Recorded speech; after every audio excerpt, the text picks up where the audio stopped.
Harrington here, folks. All right, let's do this. Now, today we are talking about buying a business. Now, don't wrinkle up your nose and say, Jeff, who told you I might be interested in this topic? Well, I know that people buy businesses because they hire me to do those transactions. So, why? Well, there are several reasons people might buy a business. Maybe you want to take over some of the competition, expand your client base, get some of their equipment, maybe capture some of their talent or IP. That'd be one reason. There are actually people who run around starting up new businesses and then flipping the businesses. Those of you who know my wife, you know that she is a serial entrepreneur. We probably need to have her checked. There might be a disorder involved there. I guess these people enjoy the creativity of getting a new business up and running and proving out a new concept. Can it be off-putting to a spouse who is then called upon to draw up these transactions during his very limited free time? We'll give you that idea. In any event, this can be a good opportunity for people like you who might want to buy a business to, help out a spouse or help out a kid. It's got to be easier than coming up with a concept from scratch, right? They can at least hit the ground running and have a better chance of success. But that's why the franchise model exists, right? It's a proven concept, stand a much better chance of success. Why invest all that time and money just to find out if a business is going to work? Wouldn't it be easier just to pick one up that's already up and running? But that's as far as we need to go with that part. You guys know the reasons why you're buying your businesses. I'm going to talk to you today very briefly about one, how do we structure those deals? And two, even more briefly, what are some of the things that can go wrong? So here we go.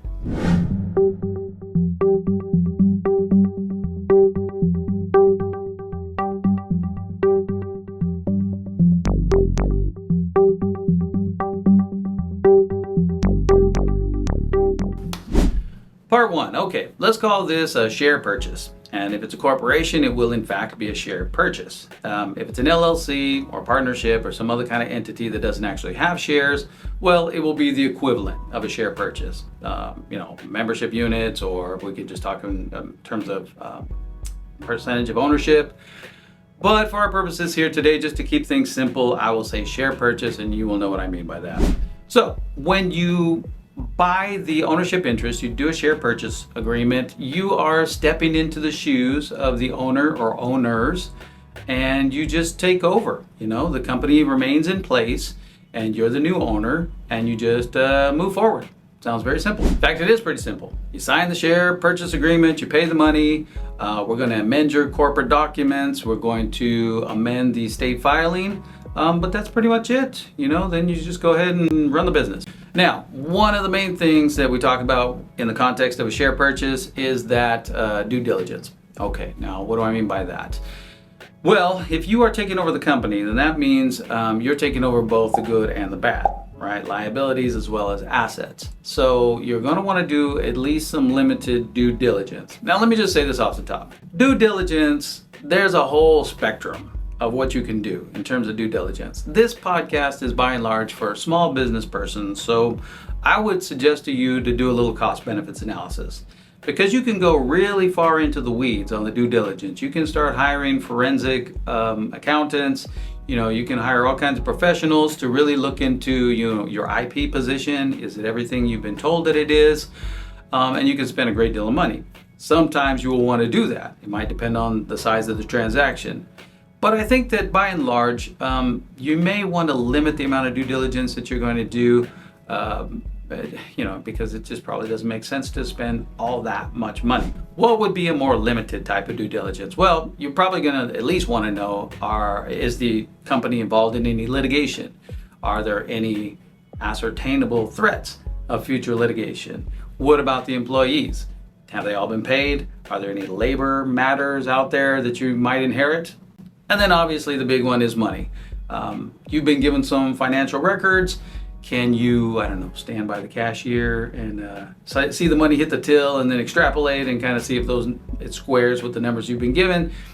If there are ways that you can kind of double check the financials that you've been given, that is certainly something you're going to want to do no matter what the size of the transaction is. All right, let's call that good for now. Let's talk about part two, an asset purchase. So this is different. This is fundamentally different because you're not taking the place of the owner. In fact, what you're going to do is you're going to start a brand new company and you're just going to buy the good stuff from the old company, just the assets. So the client list, the equipment, the licensures, whatever the good stuff is that you want, and you're going to leave the liabilities. So that's what we call an asset purchase.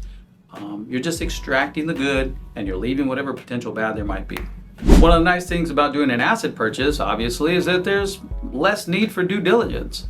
A few things you're still going to want to look into, some of those main issues that I pointed out earlier, but you don't need to go crazy because you're just buying the good stuff, you're leaving behind the liabilities, so that limits the amount of time and money you have to put into the due diligence.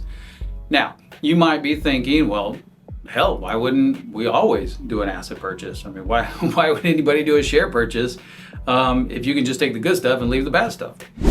Well, I would agree. By and large, whenever you have the option to do an asset purchase, that's the way you're going to want to structure the deal. Cheaper, safer, better. When might you have to do a share purchase? Well, let's say that there's a license, for example, that you want to, that you won't be able to transfer over to the new business. You're going to have to promulgate the existing business in order to keep that license. Here's one. I like giving you guys real life cases. Well, here's one.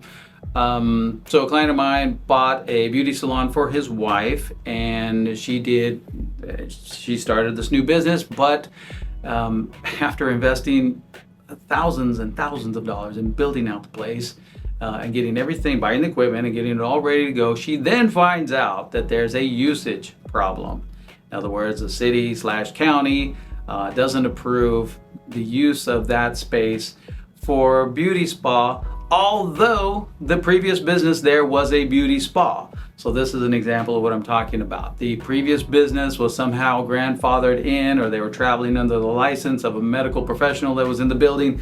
I mean, things like that do come up. And in that situation, obviously it would have been better to just buy the existing business, promulgate that, then try and get a brand new business set up and then have to deal with City Hall. But you kind of get the idea. There are going to be situations where you're not going to want to start a brand new business. I mean, you're going to lose some of the benefits. So you may then have to do a share purchase as opposed to an asset purchase. And when that's the case, then you're going to have to do more due diligence, more than likely. Well, we've already touched on one example of what can go wrong. So let's go ahead and dive into that just very quickly. This is part 3, by the way. Things that can go wrong. All right, well, here's an obvious one, a default in payment. So let's say that you have a structured purchase. You, the seller, you've given some owner financing. You're going to allow the purchaser to pay for the business in installments over time. Well, default in that payment is one of the obvious things that can go wrong. Now, I've seen some pretty sharkish tactics out there. So heads up on this one, because let's say, for example, the buyer has in mind to buy the business, pay the first installment, or 2, extract from the business the things that he or she wants, and then simply default. So heads up on that one. Here's another obvious one, misrepresentation. So, the business doesn't perform the way you were made to believe that it was going to perform. Those financials were, hallucinations, and you find out after the fact. Here's another one I've seen go wrong almost every time, it seems. Let's say that there's a key man, like you, the owner, or the manager, as part of the deal, agree to stay on for a month or 2 months or a year and transition the business, introduce the new owner to the clients and just try and make the whole process as smooth as possible.